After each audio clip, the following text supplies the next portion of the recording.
नमस्कार दोस्तों, मैं हूं अरीशा गजल और आप देख रहे हैं द फैक्ट इंडिया न्यूज। और आज हम बात करेंगे उस मुद्दे के बारे में जिस मुद्दे से पूरा देश हिला हुआ है, नेपाल के बारे में। आखिर क्यों नेपाल में आग लगी हुई है और आखिर क्यों नेपाल के पीएम को अपने ही देश से भागना पड़ा और आखिर क्यों सोशल मीडिया बैन करने पर तुल गई वहां की नेता, वहां का पूरा पॉलिटिशियन। आइए जानते हैं आपको किस चीज से ज्यादा दिक्कत है। इस चीज से कि वहां के नेपाल के जो पीएम है उनको रातों रात अपनी जान बचाकर भागनी पड़ी, या फिर सोशल मीडिया बैन हो गया है और जेंसीज जो है वो पूरी तरीके से प्रोटेस्ट कर रहे हैं उसके बारे में। देखिए अरीशा की बात आपने सुन ली है, अब मेरी बात ध्यान से सुनिएगा। बातें दोनों ठीक हैं, क्योंकि हमारे यहाँ ऐसा कहा जाता है कि कितना ही सहन करना पड़ जाए भैया, पर जो गवर्नमेंट आपको चला रही है, जो इतनी मेहनत आपके लिए कर रही है, क्या उसको आप ऐसे भगा देंगे? तो एक तरफा पर सुनिए, जज मत कर दीजिएगा। अगर आप सिर्फ उनको भागते हुए देखेंगे, उनको रोते हुए देखेंगे नेताओं को, तो शायद और बाकी लोगों को रील बनाते हुए देखेंगे। मैंने एक अरीशा देखा एक वीडियो जिसमें एक लड़का नाच रहा है और वीडियो बना रहा है, इतना खुश वो, उसको जला के विधानसभा को जला, हाँ उसको जला के, हाँ उसको जला के इतना खुश होकर रील बना रहा। अब आप जब ये तस्वीरें देखेंगे तो क्या लगेगा? लोगों को लगेगा कि अरे यार कितने गलत लोग हैं, इन्होंने बेचारे प्रधानमंत्री का ये हाल किया और खुद देखो कैसे नाच रहे हैं। पर आप दोनों तरफा की बातें सुनिएगा, क्योंकि ये जरूरी है। आदमी जब सहन करता रहता है, अरीशा से मैं कैमरे के पीछे बात कर ही रही थी कि आदमी के पैर पे मार दीजिए, हाथ पे मार दीजिए, कमर पर मार दीजिए, सब जगह आप मार रहे हैं, पर जिस टाइम आप उसका ऑक्सीजन बंद कर देते हैं, उसका गला दबा लेते हैं, तो आदमी की सहन शक्ति खत्म हो जाती है। तो ऐसा ही अरीशा का भी ये कहना है कि ऐसा ही नेपाल के लोगों के साथ हुआ। सोशल मीडिया के लिए वही चीज हाँ, है। तो अब क्या बोल रहे हैं लोग? लोग ये भी बोल रहे हैं, क्योंकि हम बात आपको बताना बहुत जरूरी है, लोग ये भी कह रहे हैं कि क्योंकि अब उनके साथ ऐसा हुआ कि उनके सोशल मीडिया को रोक दिया, तो लोग गलत भी दिखा रहे हैं, कई कमेंट्स भी गलत दिखा रहे हैं कि ओहो ये तो रील का जमाना है, बच्चे रील बनाना चाह रहे थे, उनको रील बनाने से रोक लिया, उनको व्हाट्सएप चलाने से और बातें करने से रोक दिया, तो उनको दुख हो रहा है, गुस्सा आ गया, कह रहे यार आपने ऐसा क्यों किया? अब तो हमारी लाइफ स्टाइल चेंज हो गई, अब हम किसी से बात नहीं कर सकते, किसी को कुछ बोल नहीं सकते, जुड़ नहीं सकते, अपनी रील नहीं डाल सकते। हाँ। पर उसको गलत तरीके से भी लोगों ने दिखाया कि बच्चे रील के कारण प्रधानमंत्री को भगा रहे हैं।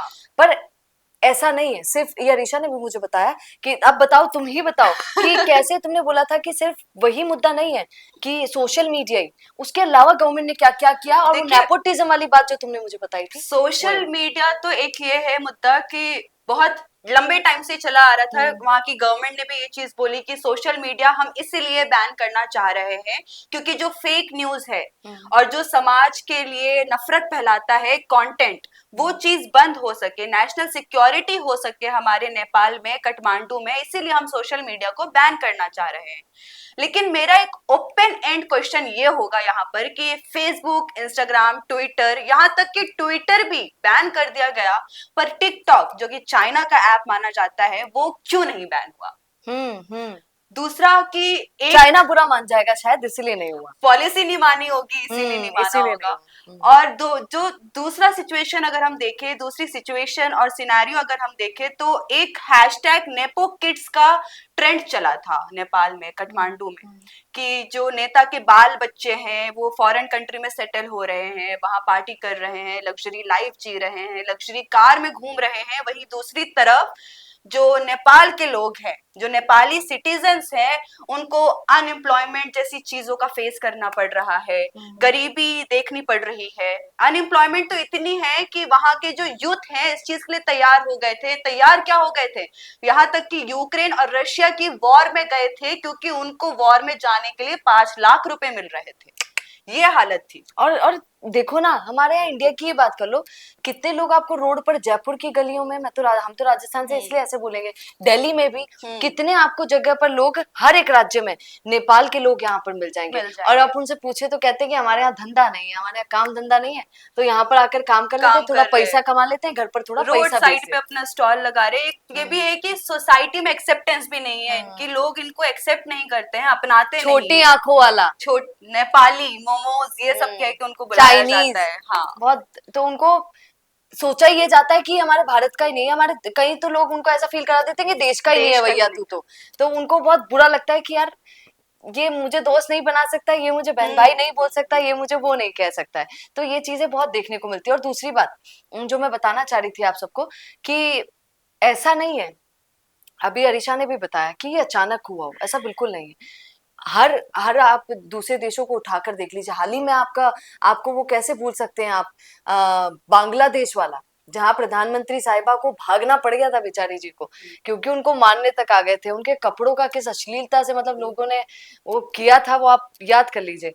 तो वहां पर बांग्लादेश में आपने देखा ऐसा हुआ, म्यांमार में ऐसा हुआ, पाकिस्तान में ऐसा हुआ, अफगानिस्तान में ऐसा हुआ, हर एक देश और में अब जो तो भारत फ्रांस और के, फिलीपीन में भी हो रहा है ये हाँ चीज। एग्जैक्टली पर भारत के पास की बात की जाए तो इन सारे देशों में ऐसा देखने को मिला। पर क्यों ऐसा हो जाता है? भारत तो बचा हुआ है भैया, क्योंकि भारत के संस्कार भारत हैं और भारत में गवर्नमेंट को झुकना तो पड़ता है, उनको समझना पड़ता है कि यूथ यहाँ पर क्या बोलना चाह रहा है और क्या।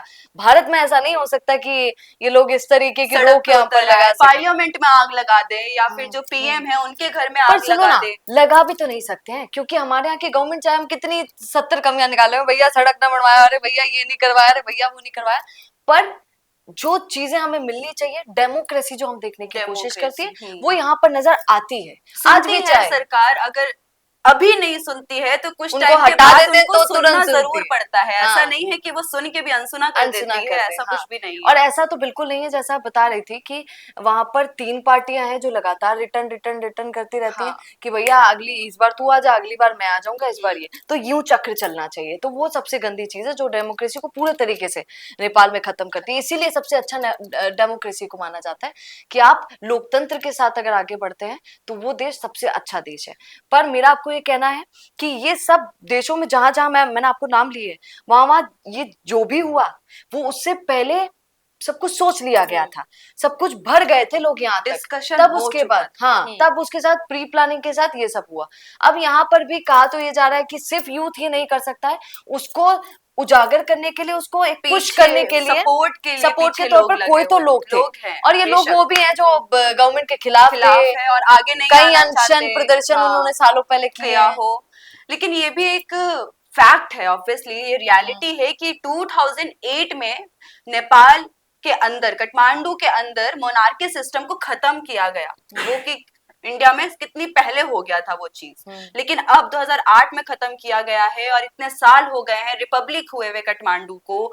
और अब इस प्रोटेस्ट के बाद वहां के लोग इस चीज की मांग कर रहे हैं कि भाई हमें तो राजा दे दो, हम मोनार्की सिस्टम में खुश थे, हमें रिपब्लिक नहीं बनना है। इसके बारे में आप क्या सोचती हैं? तो अगर हम डेमोक्रेसी की बात करते हैं तो डेमोक्रेसी में क्या देखते हैं हम, जहां जहां डेमोक्रेसी है भैया, वहां वहां लोगों को स्वतंत्रता मिल जाती है, खुलकर बोलने की स्वतंत्रता मिल जाती है, वोट देने की स्वतंत्रता मिल जाती है। तभी तो आप देखिए हमारे यहाँ सरकार पलट जाती है, सब डर जाते हैं। कहाँ पहले भारत में तो भाजपा भाजपा ही हो रहे थे, और अब कहीं हम देखते हैं जगह पर कि लोग राहुल गांधी का सपोर्ट करते हुए भी नजर आ रहे हैं, लोग कांग्रेस को एक्सेप्ट वापस करने क्योंकि लगे हैं। डेमोक्रेसी है, बिल्कुल, ये Yes, खूबसूरत चीज है। खूबसूरत चीज है। डेमोक्रेसी ही भारत को बनाता है, और इसीलिए पूरे देश, चाहे वो बड़े से बड़ा देश ले लीजिए, इसीलिए भारत पर सबकी नजर टिकी रहती है और इज्जत भी क्योंकि इसीलिए करते हैं। हाँ, और अगर तानाशाही की ये जो भी राजा बनकर हेकड़ी जमाते हैं, जो भी देश में आप देख लीजिए, नेपाल को भी बिल्कुल ऐसे लीजिए। ऐसा नहीं इलेक्शन नहीं होते, इलेक्शन होते पर उसे राजशाही ही बोलेंगे, क्योंकि वहां पर जब पहले ही आप लोग डिसाइड कर चुके हैं तो उसको भी डेमोक्रेसी बोला ही नहीं जा सकता है ऑफकोर्स। तो साउथ कोरिया में हम एग्जाम्पल अभी अरीशा दे रही थी, तो यहाँ पर क्या होता है कि लोगों को दबा दिया जाता है, आप ये कर नहीं सकते, आप इस तरह दबा दी जाती है। हाँ, आपको स्वतंत्रता ही नहीं है, इससे आगे बढ़ना नहीं है, इससे आगे बोलना नहीं है, इससे आगे करना नहीं है। तो ये चीजें तानाशाही में बहुत चलती हैं। पर ऐसे देश आप जानते हैं ये भी कि कितने टाइम चल पाते हैं, तो वो भी एक अलग बात है। पर बाकी आज हमने जो नेपाल की चर्चा की है, उस पर आपका क्या कहना है?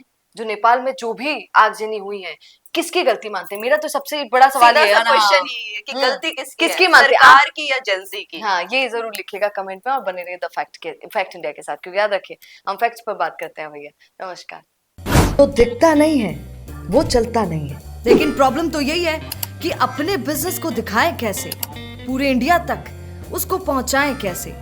अगर आप भी ऐसा ही कुछ सोचते हैं तो समझिए आपकी समस्या दूर हो गई। जी हाँ, अब फैक्ट इंडिया न्यूज से आपके विज्ञापन, आपके पॉडकास्ट, आपके रियल एस्टेट प्रोजेक्ट्स, आपके बिजनेस को पूरे राजस्थान में पहुंचाने का एक बेहतरीन मौका आपको मिल रहा है। जहां पर आप 480 लाख प्लस सब्सक्राइबर्स और 10 करोड़ से ज्यादा टोटल न्यूज वाले चैनल में पहुंचा सकते हैं अपनी बात हमारे यानी फैक्ट इंडिया के साथ। अधिक जानकारी के लिए व्हाट्सएप करें।